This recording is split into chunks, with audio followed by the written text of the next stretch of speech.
Today, I'm going to Anime Crossroads, and you're coming with me. Anime Crossroads is a small anime convention held in the Embassy Suites Convention Center, which is a fairly small convention center connected to a Hilton. Myself and my friend Mia made our way to the con and got there early Friday morning, got our badges, and headed to the room to unpack. To the left. To the left. Oh no!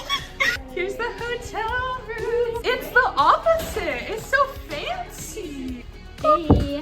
First impression is that the layout of this room is so much better. I have so much space for activities. I can make a whole 360-degree rotation. He's my son. I got myself all dressed up as Saki Tenma, which is obviously the best character of any franchise ever. I was accepted to run a panel at Anime Crossroads this year, and they put it super early on the schedule, so before getting to travel to the convention floor, I had to finish my slideshow and get over to a panel room. One of the perks of having a 10-year-old computer is that I literally can't keep it off the charger for more than 10 minutes or it will die. So I'm gonna go to my panel room. The setup starts at 2:30. Once I get in there, immediately gonna have to plug my laptop back in. Thank you. I'm all up in this place. The vlog! Hello! It's been forever since I've seen you. Hello! I know! I'm about to do a panel. My call time was 2:30 and I knew I'd struggle with the projector, so I got there on the dot. The projector was not working though, so I tried every little thing possible to fix it, and it turned out the HDMI cord was completely broken. So they got me a new one, we got some people in, and I started my panel. Okay, so I have Project Sekai Jeopardy here.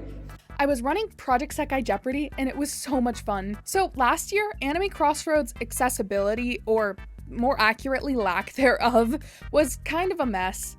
Many people, myself included, were upset about this. The vendor hall was tiny, and I don't mean the amount of sellers. I mean, I couldn't physically get through the aisles in my wheelchair. I'll talk more about the aspects of accessibility later in the video, but this was my first look at the new and improved vendor hall. They said that they would do better. They said that they would do better about how close together this stuff is. Oh my god. Okay, it's fine. I'm really grateful to see that it was better, but it certainly wasn't perfect.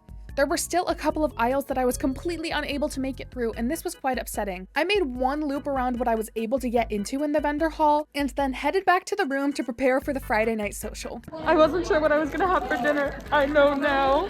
Oh, how did I do this last year? Just go and go and go. How did I do that? I think I'm getting old. I'm gonna chill for a while. I'm gonna wig off. This is poking me in the face. I did the bangs horribly again. I need to fix them. I'm tired already, and it's day one at like 7 p.m. We enjoyed some TV, and I was able to have some absolutely delicious curry rice before we headed on down. This was my first look at main events, and I was so excited to see the ramp, which I begged for so graciously on the Discord server many times. I'm sorry. Other than that, though, main events was shockingly kind of small. It fit, I think they said 130 people in it, and for a con with probably at least 1,000 people at it, it was pretty dang small. This is something that's kind of unavoidable with the convention center that they have, though. There were only 2 big rooms, and the other one wound up being the vendor hall this year. Last year, this room was what the vendor hall was in, which is why it was so tiny. I'll talk a little bit more about main events and the accessibility with it tomorrow, though. The social was cute, but I wish the music that they were playing was a little bit quieter. I mean, they call it a social.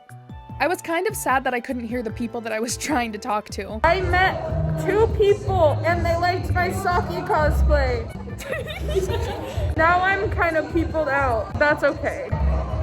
After the social, we wound down the night with a very eventful game of hues and cues. This is bronze. That color is bronze and I stand by it. And got out of cosplay and into PJs, then went on to bed in preparation for tomorrow's very long day. Saturday was my performance day. I had applied and got accepted to the Anime Crossroads 2025 Idol Fete, which translates to Idol Party. The fete was at 12 p.m. sharp, and it takes me a while to get ready since I shower every morning at conventions. So I got up at 6:30, showered, and since I was the only one awake at that moment, I went down to get breakfast. I felt super nauseous because of one of my medications, and I only wound up grabbing coffee and then headed up to get my makeup on when the other people finally woke up. We then headed down to breakfast together, and I fed myself some toast to avoid passing out. I warmed up in the hotel room, which was kind of difficult, got all dressed up in my solo idol getup, welcomed the transformation from plain Lee to epic Leafy. I made this skirt to fit my wheelchair idol needs, which means it's open in the back so that I can get it perfectly ruffled onto my lap. It was somehow already time to go down to the idol fete. I am heading to the performance area. I am Leafy today, which is just my idol Sona. I call myself Leafy all the time, but without a wig, it doesn't really feel real, you know? I am so excited to get to perform today. Today is Saturday of the con, so it's gonna be a lot busier probably, which is a little bit stressful, I'm not gonna lie. Hopefully I'll be able to get everywhere. Main events is fine, man. So I don't even know if there's gonna be space. We will see. Before performing, I had to step outside to get a breath of fresh air. The frozen lake by the fire made me feel a little like I was in a movie. I headed back inside to meet my silly friends, and then it was time to prepare to get on stage. They have a rant. I'm about to go on for our practice run. I was gifted pen lights to use for the performance. I'm so excited. I did the sound check already, and it was lovely. Performing means so much to me, and getting the opportunity to perform again at this con, even without the immobility that I had last year, was something that I'm so grateful for. The staff was incredibly understanding and put a very fancy, might I add, ramp, which made it possible for me and my 70-pound wheelchair to get up on the stage. I've been singing my whole life, and getting the chance to do it surrounded by people I love so dearly is something I never thought that I'd be able to do. Learning that I could combine my interests in anime, games, sewing, and crafting with performance, whether it be singing, acting, or dancing, has opened a whole world of opportunity up to me and to the other people in the idol community. The community is incredibly accepting, and nobody cares that I'm doing it from my wheelchair. People even go out of their way to make sure that I get to perform despite my disability, which a few years ago I thought would cause me to quit performance altogether. Even though there isn't much disabled rep in the idol community, I hope to fill that hole. Everyone in the showcase did an amazing job, and the crowd was so energetic.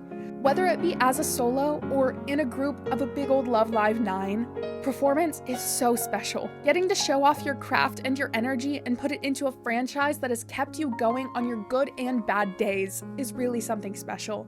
I hope I get to keep doing it for as long as I live. Sentimental nerd alert.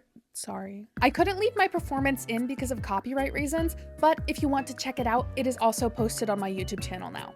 After the Idol Fete, we checked out Indie Idols, who did fantastic as always, and Mia and I decided to go to the masquerade. With the masquerade, the size of main events kind of became an issue. For both the Idol Fete and for the cosplay masquerade, it wound up being standing room only. This is because, as I mentioned earlier, they swapped the vendor hall and main events to make more room for the vendors and to try to avoid the accessibility issues that they hit last year. It was helpful to have the access team because it allowed me to go to the front of the line, and I didn't have to separate from Mia since we got to pick first and were able to choose the center aisle, which means that I get to just slide in up next to a chair and I'm able to watch. The contestants in the masquerade all did a wonderful job, and the costumes were so pretty.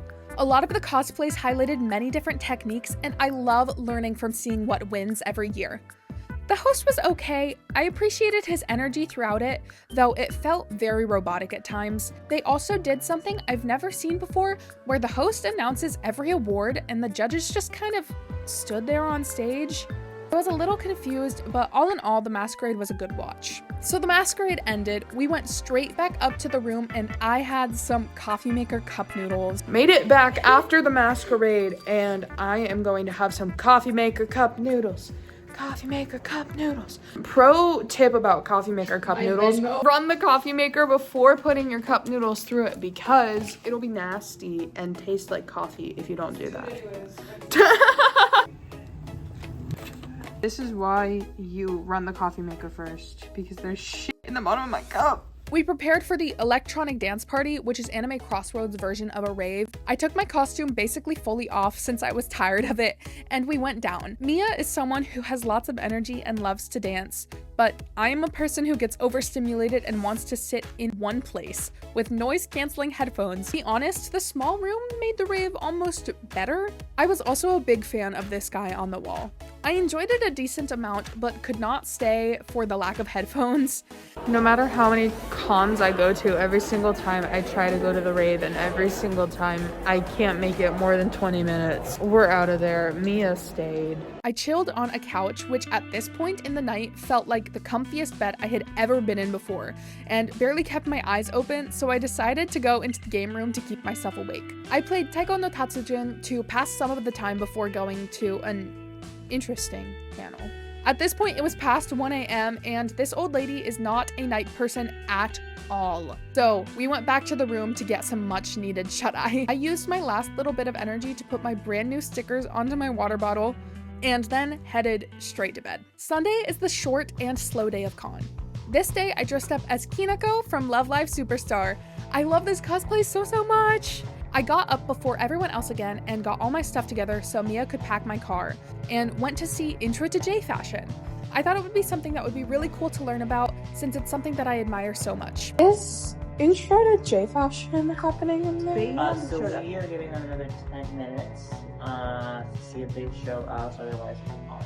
The person running the panel never showed up, so I wound up at karaoke instead. I sang The Ballad of Jane Doe and got to listen to my friend Fallon absolutely eat up Paramore. After karaoke, I headed over to Fabric 101 by Oriana Perrin. It was basically all stuff I already learned from my mom. Thank you to my mother for giving me a comprehensive guide of sewing through my childhood, basically unintentionally. Mia needed some help filming for a school project, so we found a fairly empty little corner to do this, and then decided to go through the vendor hall one last time. It was super fun.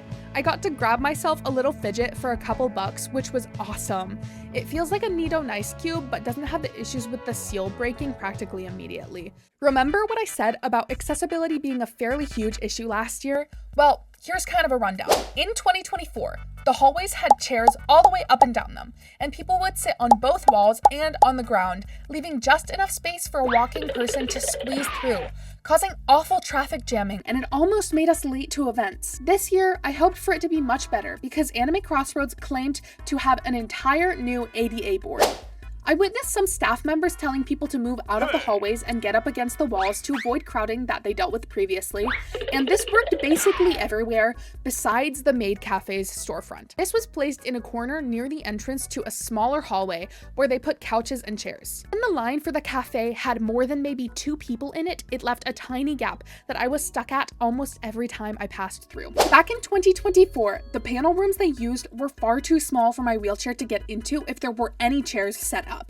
This year, they switched 2 panel rooms with their video game room, and it made all the difference. There was a good amount of space in the center aisles for my wheelchair to slide in next to a chair, and I was able to participate much easier. It was better, just not perfect, and I'm really grateful to the progress, but let's keep going and make the issues known so that the con runners know what to fix in the future. I am so grateful that they chose to listen to their attendees, and I have hope that they'll continue to listen to the issues that people have pointed out. After the vendor hall, we headed over to the Maid Cafe, where I got a little cheesecake, and basically right after that, we said goodbye to con. After an evil battle with my Liella uniform, I am in normal person clothes, and we're gonna go stop at Mochi Nut and then go home. Goodbye, MSC Sweets Convention Center. How I love you so.